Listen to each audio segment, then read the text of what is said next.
So, to the greatest fighting ship that our Matrix has ranked as the #1 fighting ship of all time. The ship that has done it all. The best of the best. Iowa Class Fast Battleship. Displacement, 57,450 tons. Propulsion, quadruple screw steam turbines producing 212,000 horsepower. Speed, 33 knots. Range, 15,000 nautical miles at 12 knots.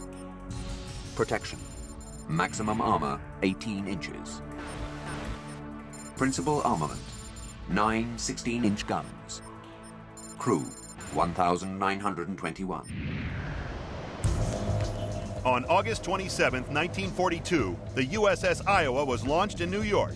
She was the first of the Iowa Class Battleships that called for a fast, powerful fighter that could go up against the might of the Japanese Navy. With 9 16-inch main guns, 20 5-inch, 80 40mm, and maximum armor of nearly 18 inches, the Iowa seemed to fit the bill. Over the next 2 years, the Iowa's sister ships, the New Jersey, Missouri, and Wisconsin, came into service, each one a powerful force to be reckoned with. Compared to the ships that came before, she's about 150 feet longer. In naval design, a longer, narrower ship is easier to push through the water. They virtually doubled the amount of power. So it's sort of simple physics. More power in a ship that's easier to move makes it go faster. The Iowas were designed to cruise at 30-plus knots so that they could keep up with the new Essex-class carriers, which were proving so vital to the war in the Pacific. Someone really wanted a fast carrier escort. This was going to be it.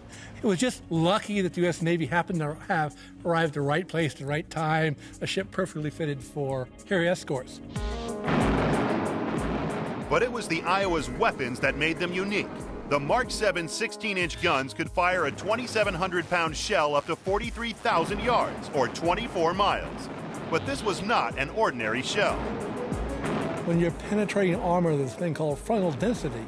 It's not just the weight of the shell, it's the weight of the shell trying to punch the hole through.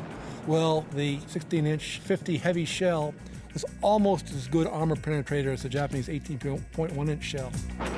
Hardly any battle or invasion was undertaken without the Iowas. From screening the fast carrier forces to bombarding the Marshall Islands, Leyte Gulf, Iwo Jima, Okinawa, Hokkaido, and Honshu, the Iowas were always in the heat of the action. It's certainly one of the most impressive ships. As the last battleship design ever really built, it is the ultimate expression of the battleship.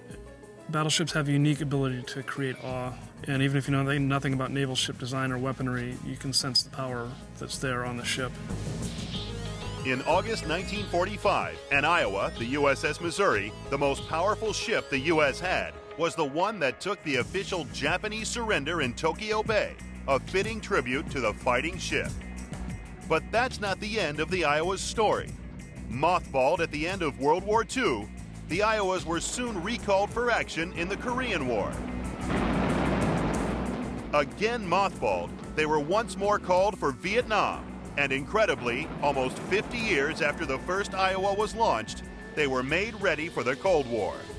In 1991, the Iowas answered the call again when they went into action during Operation Desert Storm.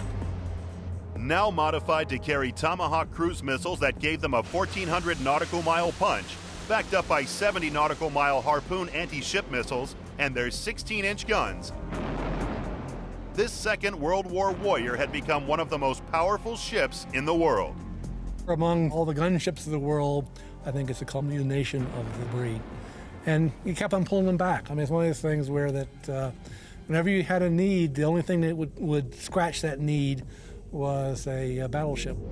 No other battleship in history has ever had so many ways to hurl destruction over the horizon. So on our Matrix rating, firepower is outstanding. No other battleship even came close to equaling their longevity, so service length rating is off the scale. Fear factor, innovation, and protection are also excellent, which puts the Iowa Class battleships firmly into first place of our top 10 fighting ships of all time.